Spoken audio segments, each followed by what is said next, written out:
Salam jumpa kembali saudara-saudariku yang terkasih dalam Tuhan kita Yesus Kristus. Salam sejahtera untuk kita semua. Berkat Allah yang Maha Kuasa senantiasa menyertai kita. Marilah kita mendengarkan dan merenungkan bacaan-bacaan kitab suci hari Kamis tanggal 17 Februari tahun 2022. Bacaan pertama dari surat Rasul Yakobus pasal 2 ayat 1 sampai 9. Saudara-saudaraku, sebagai orang yang beriman kepada Yesus Kristus, Tuhan kita yang mulia, janganlah imanmu itu kamu amalkan dengan memandang muka. Sebab, jika ada seorang masuk ke dalam kumpulanmu dengan memakai cincin emas dan pakaian indah, dan datang juga seorang miskin ke situ dengan memakai pakaian buruk, dan kamu menghormati orang yang berpakaian indah itu dan berkata kepadanya, "Silakan Tuan duduk di tempat yang baik ini," sedang kepada orang yang miskin itu kamu berkata, "Berdirilah di sana," atau "Duduklah di lantai ini dekat tumpuan kakiku." Bukankah kamu telah membuat pembedaan di dalam hatimu dan bertindak sebagai hakim dengan pikiran yang jahat?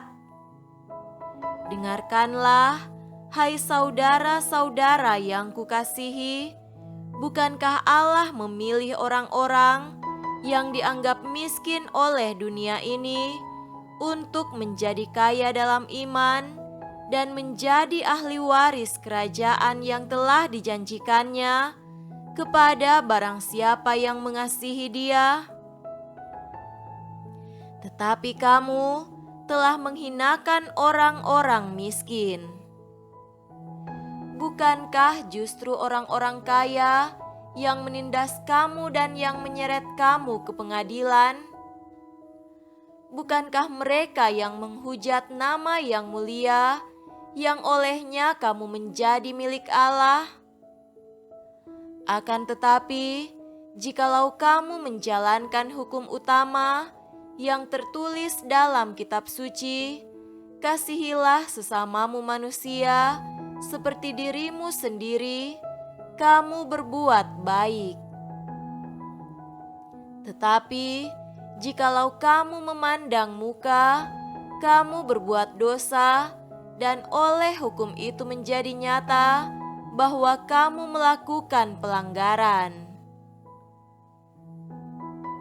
Demikianlah sabda Tuhan. Syukur kepada Allah. Semoga Tuhan beserta kita sekarang dan selama-lamanya. Inilah Injil suci menurut Markus. Dimuliakanlah Tuhan. Injil Markus pasal 8 ayat 27 sampai 33. Kemudian Yesus beserta murid-muridnya berangkat ke kampung-kampung di sekitar Kaisarea Filipi. Di tengah jalan ia bertanya kepada murid-muridnya, katanya, "Kata orang, siapakah aku ini?"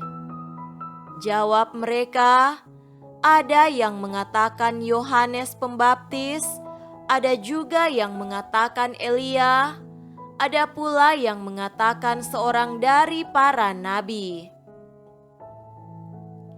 Ia bertanya kepada mereka, "Tetapi apa katamu? Siapakah aku ini?" Maka jawab Petrus, "Engkau adalah Mesias." Lalu Yesus melarang mereka dengan keras supaya jangan memberitahukan kepada siapapun tentang Dia. Kemudian mulailah Yesus mengajarkan kepada mereka bahwa Anak Manusia harus menanggung banyak penderitaan dan ditolak oleh tua-tua, imam-imam kepala dan ahli-ahli Taurat, lalu dibunuh dan bangkit sesudah 3 hari. Hal ini dikatakannya dengan terus terang. Tetapi Petrus menarik Yesus ke samping dan menegur Dia. Maka berpalinglah Yesus dan sambil memandang murid-muridnya, Ia memarahi Petrus, katanya, "Enyahlah iblis, sebab engkau bukan memikirkan apa yang dipikirkan Allah, melainkan apa yang dipikirkan manusia." Demikianlah sabda Tuhan. Terpujilah Kristus.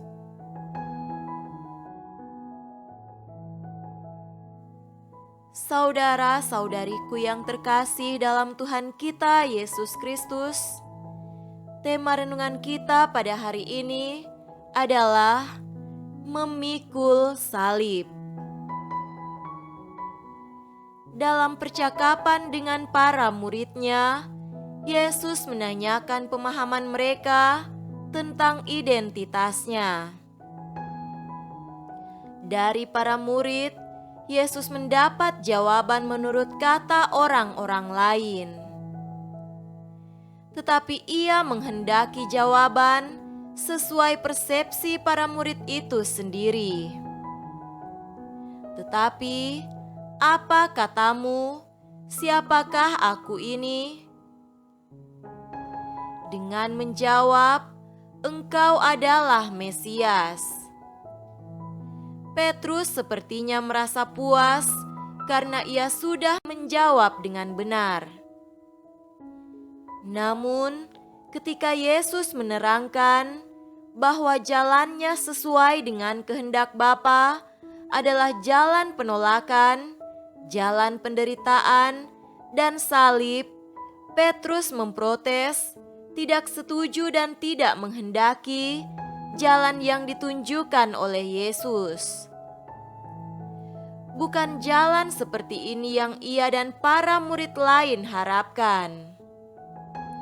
Petrus pun berani menarik Yesus ke samping dan menegur Dia. Kejengkelan Petrus ini mengindikasikan bahwa pernyataan Yesus adalah sesuatu yang baru yang mereka tidak mengerti. Mereka tidak siap untuk menerima dan mengikuti jalan ini. Sebagai pengikut-pengikut Yesus, tidak cukup bila kita hanya mengenal Dia karena kita sudah dibaptis atau sudah belajar katekismus dengan lancar. Kadang kita cepat merasa puas diri. Namun, ketika kita diminta untuk mengikuti jalan yang ditunjukkan oleh Yesus, yakni jalan penderitaan dan salib, kita dapat bereaksi tidak setuju, tidak bersedia seperti Petrus. Saudara-saudariku terkasih, tidak seorang pun dari antara kita menghendaki penolakan dan penderitaan. Namun, sebagai pengikut Kristus, inilah jalan yang harus dilewati untuk mencapai kemenangan, walaupun tidak dapat ditempuh secara instan atau dalam waktu singkat. Inilah jalan yang panjang, pelik, dan tidak selalu mulus. Inilah jalan meraih kemuliaan yang harus ditempuh dengan penuh perjuangan dan pengorbanan, bahkan kadang-kadang disertai dengan rasa marah dan jengkel, kelemahan dan dosa kita.